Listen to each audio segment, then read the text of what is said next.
जी, तो mental health एक global priority बन चुका है। ये देखते हुए कि किस तरह से जो मानसिक स्वास्थ्य से जुड़े मामले हैं, वो लगातार बढ़ रहे हैं दुनिया भर में भी और हमारे देश में भी।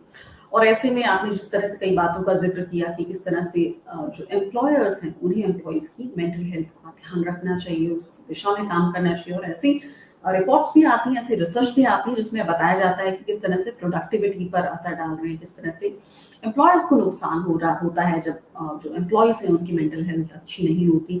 किस तरह से स्कूल्स में जो मेंटल हेल्थ सेंसिटाइजेशन के प्रोग्राम है वो चलाए जाने की ज़रूरत है और किस तरह से हमारी दिनचर्या होनी चाहिए। आपने बताया कि फिजिकल एक्टिविटी है, जिसमें मेडिटेशन है, योगा है या वॉक है या प्रकृति के बीच में समय बिताना है या टहलना है, वो किस तरह से हमारे स्वास्थ्य पर असर डालते हैं। और हम अगर एक ऐसा विषय जिस पर मैं आपसे विस्तार से चर्चा करना चाहूँगी, लेकिन उसके लिए शायद हमें एक पूरे एपिसोड की ज़रूरत होगी।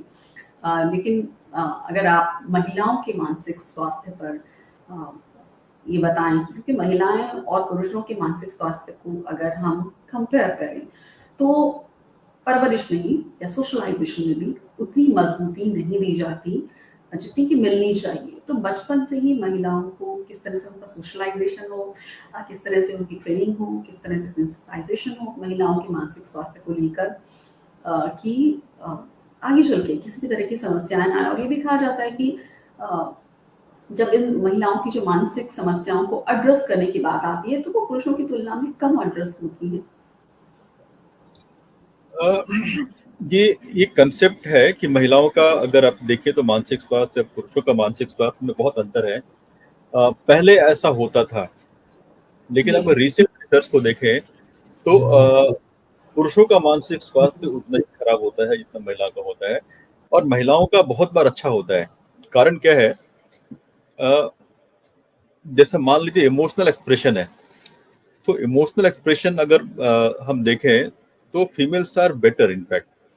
जो रेजिलियंस पावर है, जो फ्लेक्सिबिलिटी है, जी। तो female brain is better in terms of the no flexibility and tolerance than the male का ब्रेन। पिछले कुछ डेटा को देखें हम, तो वुमेन्स मेंटल हेल्थ का मतलब होता है जो डिप्रेशन या एंजाइटी थी उनमें अधिक होता था, बट अभी अभी ऑलमोस्ट इक्वल है, and it is more perhaps in the no male in some studies.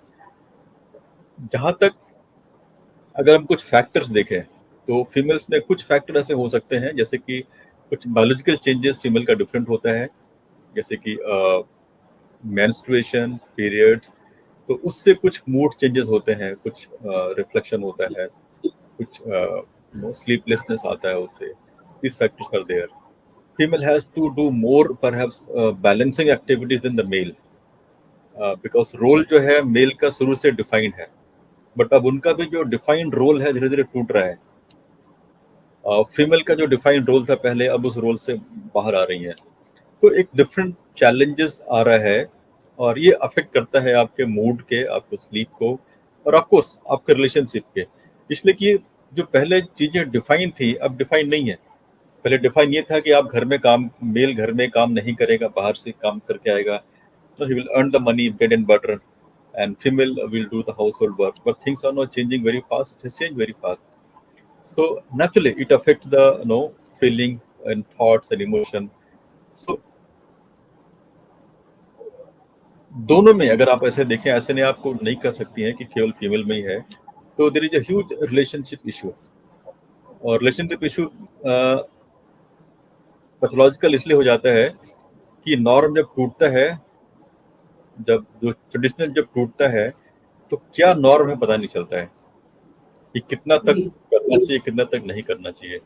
सो आजकल हम लोग जो देखते हैं, ये तो ठीक है, डिप्रेशन एंजाइटी तो है, बट एक जी। एडजस्टमेंट का issue is a major issue between the perhaps male and female, and who is right, who is wrong, perhaps it's difficult to mark, find out, and that depends upon the ji.